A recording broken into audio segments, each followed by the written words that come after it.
Hey, what's up guys? It's Mike at youarethepath.com. So I thought I'd share with you a recent conversation I had with my dad. So my dad believes that you live, you die, and that's it. You don't exist after this life. There's just nothingness. He doesn't believe in God, in the Creator. And we were having this conversation and I was reasoning with him. So this is what I said, because he gets very troubled by all the pain and suffering that's in the world. So he looks at all the pain and suffering and reasons that, well, if God existed, God wouldn't allow all of this pain and suffering. So he doesn't believe in anything. There's nothing out there. And I said, well, the compassion that you feel for those that are going through suffering, you feel that compassion and that concern, and you want to take that pain and suffering away. So if you can feel that compassion, then that must mean that compassion is built in to existence, because otherwise where did it come from? You wouldn't be able to feel that love and that compassion if it wasn't built in to existence itself. So the all that is the divine God is present within us. There is nowhere where God cannot be found. It's everywhere. Look around you. Life, an infinite universe. So that's what makes sense to me.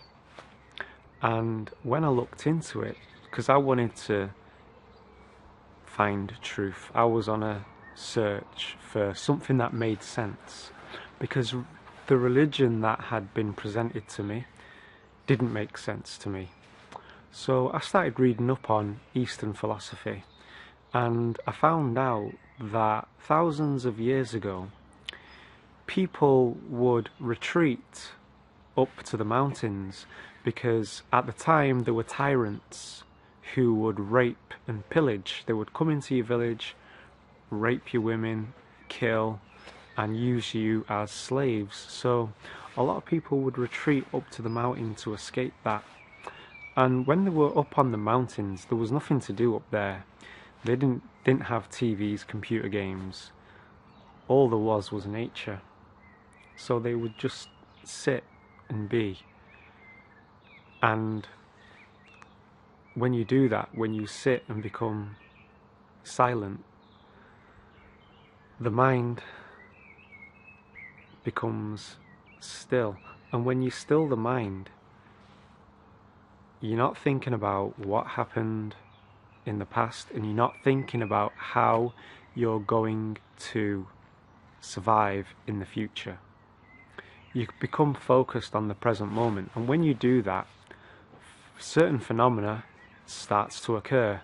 And these people who did that, who mastered the art of stilling the mind, started to have experiences of being out of the body, being in different dimensions, and they knew that they weren't the body. And around this time they would study the martial arts, fighting, so that they could defend themselves against the tyrants. So they really found true power, because when they were attacked by gangs, they were ready to die. They had no fear. And they would say to these soldiers, look, you can plunge your sword into my heart.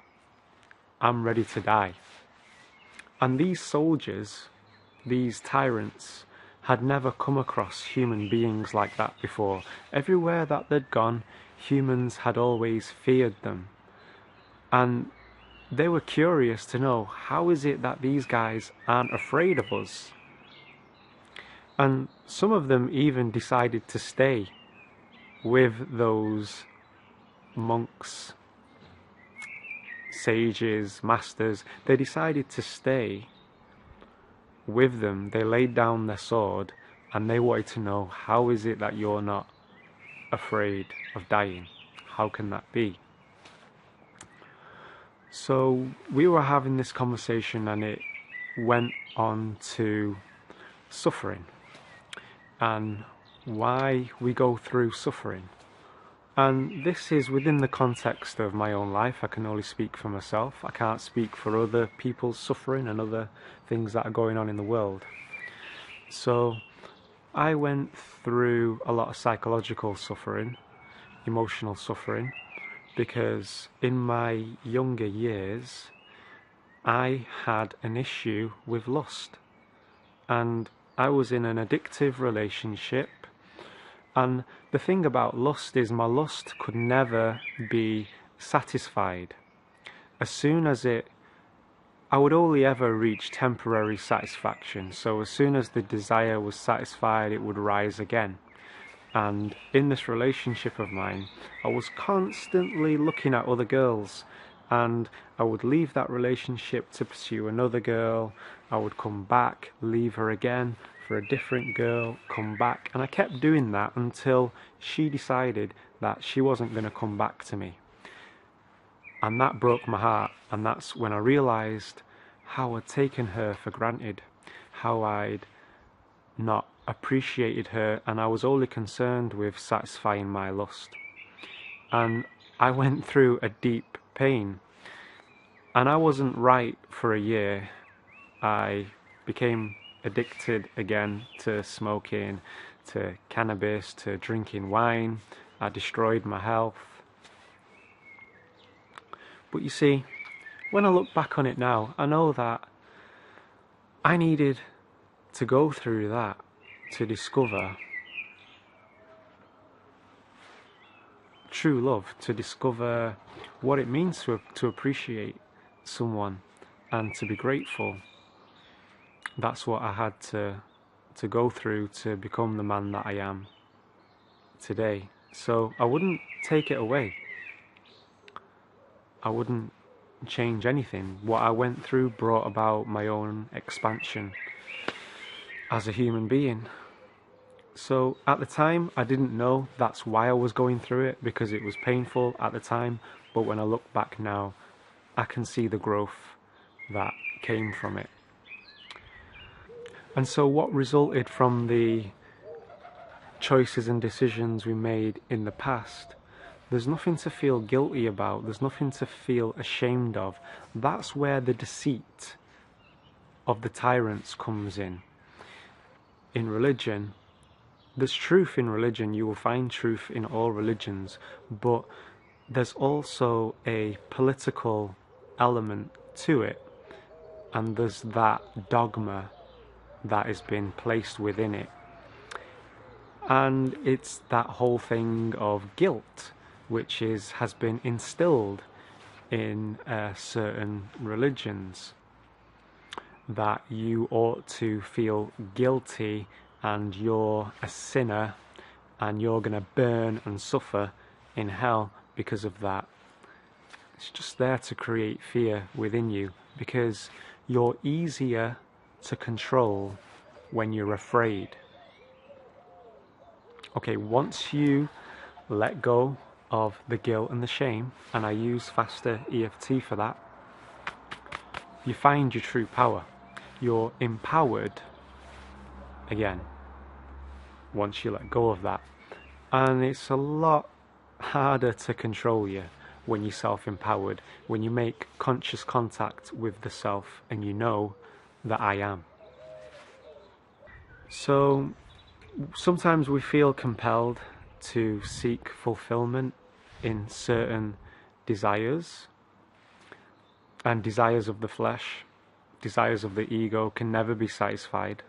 It's just ignorance feeding on ignorance. But as long as we feel that we need to pursue that in order to find fulfillment, we will be on a never-ending journey of unsatisfied being unfulfilled, because true fulfillment comes in discovering the self, discovering who I am. And that's the journey that I'm still on to this day, to reveal my true self, to set my heart and mind free. And I do that by creating the environment for that. Your physical body is an environment. So, are you hydrating yourself? Are you looking after your health? Are you eating greens and vegetables? Are you getting good sleep? What information are you taking in? What books do you read? What TV programs, what YouTube videos do you watch? What are you putting into your brain? This creates the environment. And to find satisfaction, to find the higher vibrations that are inherent in the universe, because the universe is of light and dark. So sometimes we become cynical and pessimistic. We believe that there is no light. But if you want to be able to facilitate the light, you need to create the environment for that. And that's the good thing about taking in new knowledge. Because let's say, for example, you want to have a fulfilling relationship. So you start to imagine what this relationship is going to be like. But your imagination is kind of limited to what has gone before you.